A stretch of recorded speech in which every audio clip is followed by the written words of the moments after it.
আসসালামু আলাইকুম। আমার নাম সবুজ হোসেন শুভ, ওরফে শুভরাজ। আমি যখন বাংলাদেশে প্রথম একটা প্রজেক্ট নিয়ে চিন্তা ভাবনা করি, সেটা হচ্ছে ওয়েব ফিল্ম ডোন্ট ক্রাইম। তো এই ডোন্ট ক্রাইমের সুবাদে হচ্ছে আমি ইফতি ভাইয়ের সাথে পরিচয়। ইফতি ভাইকে এটা হিরো হিসাবে আমি অ্যাকসেপ্ট করি এবং তার সাথে মিটিং ফিক্সড করি। মিটিং ফিক্সড করার পরে এক পর্যায়ে ইফতি ভাই হচ্ছে আমার সাথে অনেক কথা বলে। আমি বললাম যে ভাই, আমি হয়তো এটা একটা বড় প্রজেক্ট, আমি একা কাজ করতে পারবো না। আপনি আমার একজন ভালো মানের ডিরেক্টর দেন, যাকে নিয়ে আমি আমার মন মতো করে কাজ করতে পারবো। তো এই সুবাদে হচ্ছে ইফতি ভাই আমাকে ডিরেক্টর রনি ও চিফ অ্যাসিস্ট্যান্ট হচ্ছে আপনার ইয়াসিন সুমন, তাদের সাথে পরিচয় করা দেয়। আমি সাক্ষাৎ করি, তাদের সাথে মিটিং করি, একসাথে খাওয়া দাওয়া কমপ্লিট করে দেন তাদের কথাবার্তা, আমার কথা তো সব কিছু শুনি। ওইখান থেকে আসার পরে আমি চিন্তা ভাবনা করি যে আমরা একটা ওই ফিল্মের কাজ ধরবো।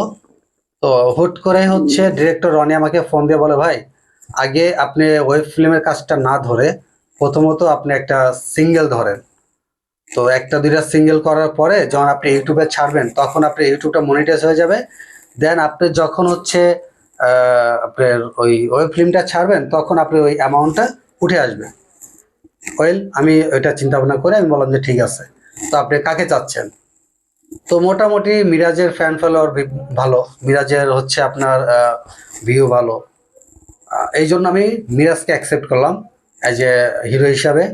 এবং সে অ্যাকসেপ্ট করলো হচ্ছে আজমাইনকে নায়িকা হিসাবে। অ্যাকসেপ্ট করলে সে হচ্ছে স্পর্শিয়া মিম, আর স্পর্শিয়া মিমকে মিরাজও অ্যাকসেপ্ট করলো, আমিও অ্যাকসেপ্ট করলাম। হ্যাঁ, আমি স্পর্শিয়া মিমের সাথে পেমেন্ট নিয়ে কথা বললাম, সব কিছু কমপ্লিট। আমাকে নাটকের বাজেট দিল ওয়ান ফার্স্ট 1,60,000 টাকা। আমি শুটিংয়ে গেলাম, অতিরিক্ত আমি আর 20,000 টাকা নিয়ে যাই, কারণ শুটিংয়ে গেলে 5-10 হাজার এদিক ওদিক হতে পারে। অতিরিক্ত 20,000 টাকা নিয়ে যাই। আমি তাকে স্পটে ঢোকার আগে 30,000 টাকা পাঠাই এবং স্পটে গিয়ে আমি তাকে 1,50,000 টাকা হ্যান্ড ওভার করি, টোটাল 1,80,000 টাকা। এরপরে আমি যখন ফুটেজ চাই, সে বলে ভাই ফুটেজ কাজটা তো অনেক ভালো হয়েছে, ওদেরকে নাইট বিল দেওয়া লাগবে।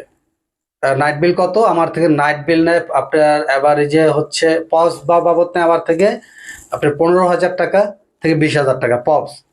আর হচ্ছে নাইট বিল নেয় আমার থেকে 25,000 টাকা, টোটাল 2,25,000 টাকা আমার থেকে বিল অ্যামাউন্ট দাবি করে। তো আমি বললাম যে ভাই 1,60,000 টাকার কাজ আপনি 2,25,000 টাকা দাবি করেন কেন? তখন বললো যে ভাইয়া অনেক ভালো একটা কাজ এবং এই কাজটা ছাড়লে আপনার চালান এবং লাখ দুটোই উঠে আসবে। তখন সে ইফতির একটা কাজ দিয়ে দেখালো যে ইফতির একটা কাজে সে 2 লাখ টাকা খরচ করছে, 1 সপ্তাহ বা 1 মাসের মধ্যে সে 3 মিলিয়ন ভিউ নিয়ে আসছে এবং সেখান থেকে সে আবার যে 4 থেকে 4.5 লাখ টাকা ইনকাম করছে। তো আমাদের মিরাজ তো এর থেকে বেশি পরিচিত, তো মিরাজেরটা টাকা উঠবে ইনশাল্লাহ। তো আমি এই কথার উপরে আমি বললাম যে ওকে ফাইন। তো এই ছয় না করতে করতে এক পর্যায়ে তার ওয়াইফের সাথে আমার পরিচয় করা দেয়, ফেসবুকে রিকোয়েস্ট পাঠানো হয়। তার ওয়াইফ হচ্ছে জান্নাতুল ফেরদৌস অন্তরা, সে একজন টিভির উপস্থাপিকা। সে তাকে দিয়ে ফোন দেয়, আমাকে বলে যে এই কাজের জন্য আরো টাকা লাগবে, এডিট করতে 35,000 টাকা চায়, 5,000 টাকা হচ্ছে পোস্টারিং এবং 30,000 টাকা হচ্ছে কালার মিউজিক। এটি মিলিয়ে হচ্ছে 30,000 টাকা। টোটাল টাকা আমার থেকে দাবি করে আরো 35,000, টোটাল 2,60,000। তখন আমি বললাম যে আপা, আমার থেকে নাটকের বাজেট নিচ্ছে 1,60,000, সেখানে আমি তারে 1,80,000 টাকা দিছি। এরপরে সে আইসা আরো 45,000 টাকা দাবি করতেছে, টোটাল 2,25,000। এখন আপনি বলতেছেন আরো 35,000। আমি তো আসলে এখানে বিজনেস করতে আসছি, আমি কারোর সাথে প্রতারণা বা আমি এই টাকার বস্তা নিয়ে বসি নাই যে আমার ব্ল্যাক মানি আমি যাকে খুশি তাকে দিয়ে দিলাম। এই কথার পরে সে বললো যে ভাই আমি টিভির চ্যানেলে কাজটা চালিয়ে দেবো, আপনি ওইখান থেকে লাখখানেক টাকা ফিডব্যাক আপনি আসবে। এই কথা বললো হচ্ছে রনির ওয়াইফ জান্নাতুল ফেরদৌস অন্তরা। তো আমি সেই সুবাদই করলাম। পরে তাকে আমি কাজটা বিক্রি করার জন্য দেই নভেম্বর মাসের শেষের দিকে, মানে ডিসেম্বরের 25 তারিখে তার আমি কাজটা বিক্রি করার জন্য টাকা ক্লিয়ার করি 2,57,000 টাকা। এবার যে টাকা দেওয়া হয় 2,70,000। এই টাকাটা পে করার পরে সে আমার কাজটা সেল করবে 30 তারিখের মধ্যে। 30 তারিখ যায়, 5 তারিখ যায়, আমার কাজটা সেল করে না। এক পর্যায়ে সে বলে ভাই আমি কাজটা সেল করতে পারতেছি না, বেগম খালেদা যে মারা গেছে, যার জন্য হচ্ছে আমি এই কাজটা সেল করতে পারতেছি না, আপনি কোথাও সেল করেন অথবা আপনি ইউটিউবে ছাড়েন। তখন আমি বললাম ভাই আমি তো ইউটিউব খুলি নাই, আর ইউটিউবে ছাড়া যাবে না, তো আমি দেখে অন্য কোথাও সেল করতে পারি কিনা। এক পর্যায়ে আমি এই গল্পটা আমার সেল করতে হয়, আমার নাম দিয়ে সেল করতে হয়। বাট স্ক্রিপ্টে তার সাথে আমার চুক্তি ছিল যে ডিরেক্টরশিপ তারও যাবে আমারও যাবে। এই ডিরেক্টরশিপ দুজনের যাবে, দুজনে যাওয়ার সুবাদে তার সাথে আমার চুক্তি। বাট কোনো পেপারস এগ্রিমেন্ট হয় নাই। তো সেই সুবাদে সে আমাকে সেই কাজটা দেয়। মানে আমি কাজটা ওইখানে ইউজ করি অ্যাপেক্স 6, 2টা ক্যামেরা আমার ইউজ করা হয়, এবং সেই কাজটা এত নির্ম শ্রেণীর হয় যে জনগণ অথবা আদার্স পাবলিক বা ডিরেক্টর যারা দেখে তারা বলে যে 80,000 থেকে 1 লাখ টাকা মানে কাজ। এখন আমার প্রশ্ন হচ্ছে, যারা নতুন উদ্যোক্তা, নতুন ডিরেক্টর, নতুন প্রডিউসার, এরা যখন কাজ করতে আসবে তখন এই সিন্ডিকেটের যদি সম্মুখে পড়ে, তাহলে নতুন উদ্যোক্তারা কিভাবে কাজ করবে, আর নতুন প্রডিউসাররা এই বাংলাদেশের নাটকের সংগঠনে কিভাবে যুক্ত হবে। ইভেন আমি যখন মিরাজকে প্রথম কলটা দেই, মিরাজকে নিয়ে আমি কাজ করব, মিরাজ আমার সাথে কলে কথা বলে, আমি তাকে নিয়ে সিঙ্গেলের কথা এবং তার সম্মানী রেমুনেশন কথা জিজ্ঞেস করলাম, সে বললো ভাই আমি ফ্রি কল দেবো। তো আজ অব্দি সে ফ্রি হয় নাই, সে আমার কাজ করে আসার পরও সে ফ্রি হয় নাই। রনিকে দিয়ে যখন আমি কল দেওয়াই, সে রনির কলটা আমি অ্যাকসেপ্ট করে, বাট আমার শিডিউল অ্যাকসেপ্ট করে না।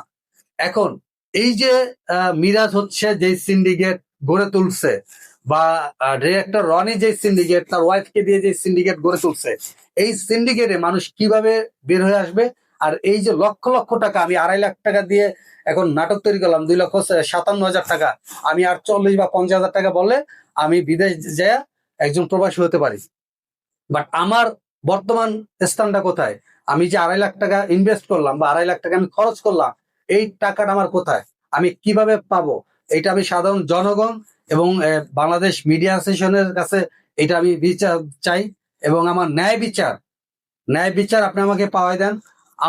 আমার লাভ প্রয়োজন নাই, এজ এ চালান।